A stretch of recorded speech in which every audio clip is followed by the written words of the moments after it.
And that was the key. And it is the key. And what we find is this, and it's very, very wonderful, it's magnificent, it's beautiful, is that Daniel is not just the prophet of the kingdoms down to the first coming of Jesus, but Daniel is also the prophet of the great world empires, the great kingdoms which will exist at the second coming of Jesus. It's the key to prophecy. And what we find is this. A lion with eagle's wings.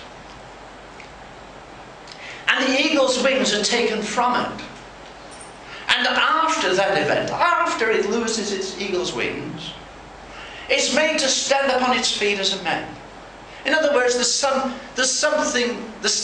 humanity about this kingdom, and a man's heart is given to it.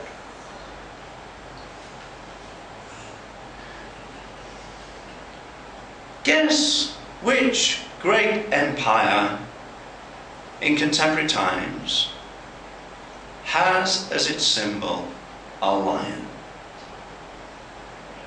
Britain, that gave the Balfour Declaration.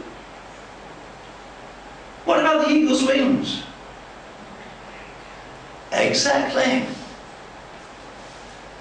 Before the War of American Independence, the lion and the eagle's wings were joined together. America and Britain were one, not only one people, they were one nation. But then the War of Independence came, and the eagle's wings were taken away. But the lion remained, the empire remained, came on down, and in the First World War, the Balfour Declaration was given, and then at the Treaty of Versailles, because Britain was the major participant, the Palestinian Mandate was given to Great Britain that saw the rebirth finally of Israel. We know a lot of things happened and some were bad things, but Israel was reborn. Now, there's another world power, and the chronology is beautiful. It's absolutely perfect, just like it was perfect with the metal man image. It's perfect in the second time. And suddenly, another beast, suddenly, October 1917, the Communist Revolution.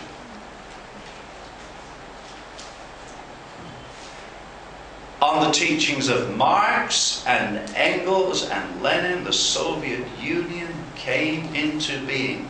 Where most, in that great Eastern European bloc, where so many, if not most, of the Jewish people were concentrated. A beast, like a bear. Guess what's the symbol of the Soviet Union? Don't we talk about the Russian bear? Raised itself up on one side, the side of the north. Russia's on the side of the north. The countries of Gog and Magog. And it had 3 ribs in its mouth, between its teeth, and they said to it, "Arise, devour much flesh." Under the inspiration, demonic though it is, of the teachings of Marx, Engels and Lenin, the Soviet Union spread forth its mission and message of communism through the world, and communism devoured much flesh. But if you go to Israel today, Russian is a very common language. Why? Because a great multitude of the Jewish people came out of Russia. Okay? After this I looked, and another like a leopard, which had on its back 4 wings as of a bird. The beast also had 4 heads, and dominion was given to it. I know what this is. People talk about the rise of China. It is so sudden with all the investments. It's been as swift as a leopard. The leopard is the fastest of beasts. And the 4 wings, they make it look like a dragon.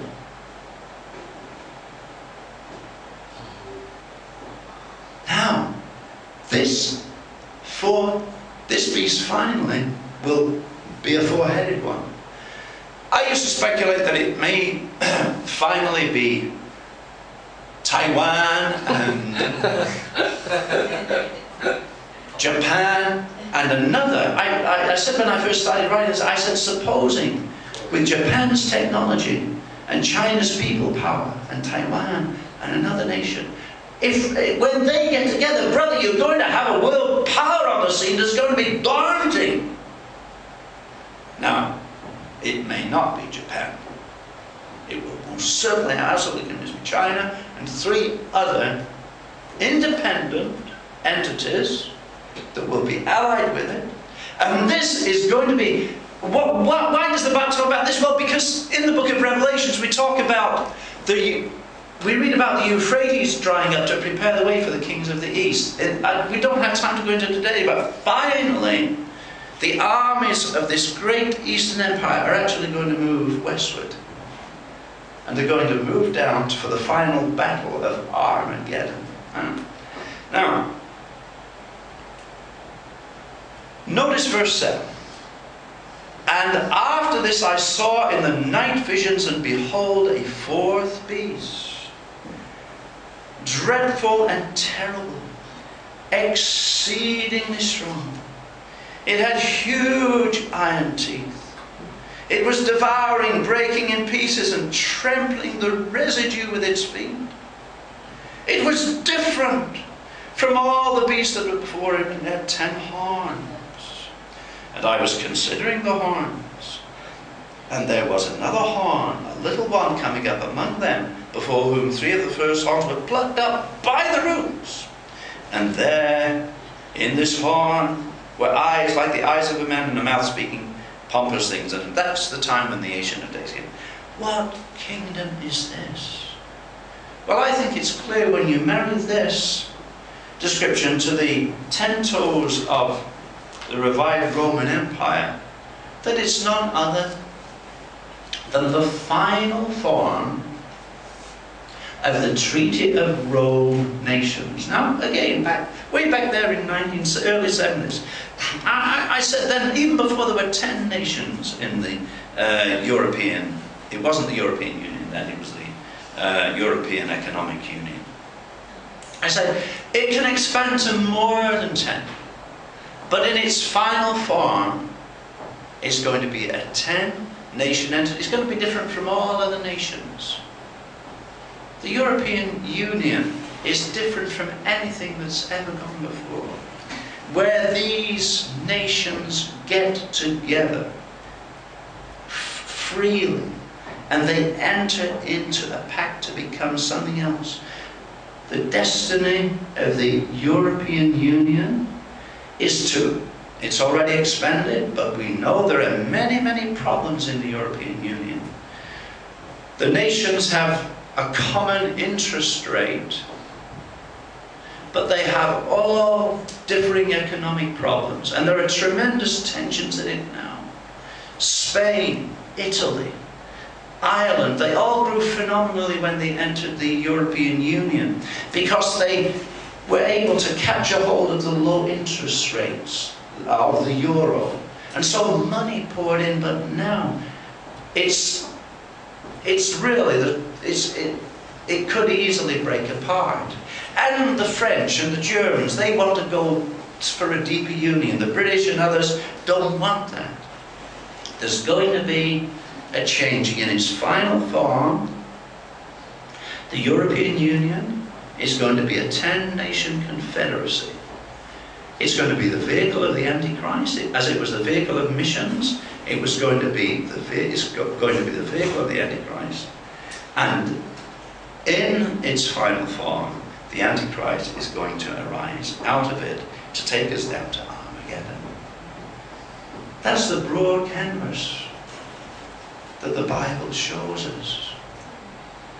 If we stay within the bounds of correct interpretation, that is, literal interpretation in its historical context, we won't go wrong. And that's why, folks, in the church today, there's broad agreement. I mean, we believe we're in the end times. We who are spirit-filled, we who believe the Bible, yes, we come from different backgrounds. Yes, we carry different ideas with us. Yes, there are people that talk about post-trib and mid-trib rapture, but at least